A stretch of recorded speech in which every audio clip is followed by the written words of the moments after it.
জয় রাম, জয় গুরু। নমস্কার। গল্প কথায় রাম ঠাকুর চ্যানেলে সব বন্ধুদের স্বাগতম। আজ আমি ঠাকুর কিভাবে পারিবারিক কর্তব্য পালন করতেন সে সম্পর্কে বলছি।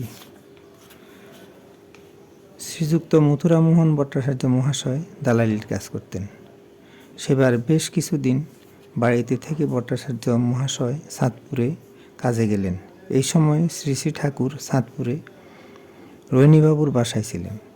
ঠাকুর আছেন জেনে ভট্টাচার্য মহাশয় চাঁদপুরে রোহিণীবাবুর বাসায় ঠাকুর দর্শনে গিয়েছিলেন। তিনি মনে মনে ভাবছিলেন, রাম ভাই দর্শন করে তিনি কাজে চলে যাবেন, কাজ সেরে বাড়ি ফিরে আসবেন। তিনি ঠাকুর দর্শন করে ঠাকুর প্রণাম করলেন। শ্রী শ্রী ঠাকুর তখন রোহিণীবাবুদের ডেকে বললেন, এখানে যা আছে তা ওকে দিয়ে দেন। রোহিণীবাবু কত টাকা প্রণামী পড়েছে তা গুনতে শুরু করলেন। বললেন, গুনতে হবে না, দিয়ে দেন ওকে।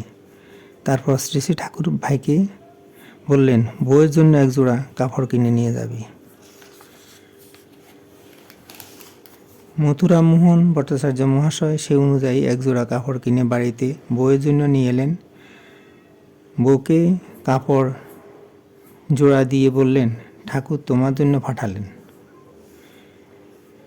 শ্রী শ্রী ঠাকুর সর্বদা মঙ্গলময়। তিনি অসীম শক্তির অধিকারী হয়েও পারিবারিক কর্তব্যের কথা ভুলে যাননি।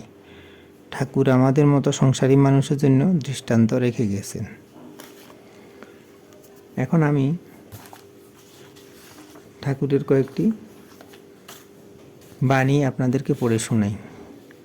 ঠাকুর বলেছেন, মনকে ঠিক করিতে হইলে এক অভ্যাসের দ্বারা ক্রমশ চেষ্টাই হয়।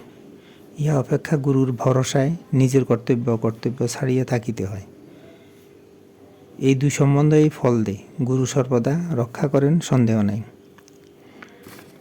সকলই গুরুর কৃপাই কেবলম। সর্বদাই সহিষ্ণুতার আশ্রয় নিয়া থাকিতে হয়।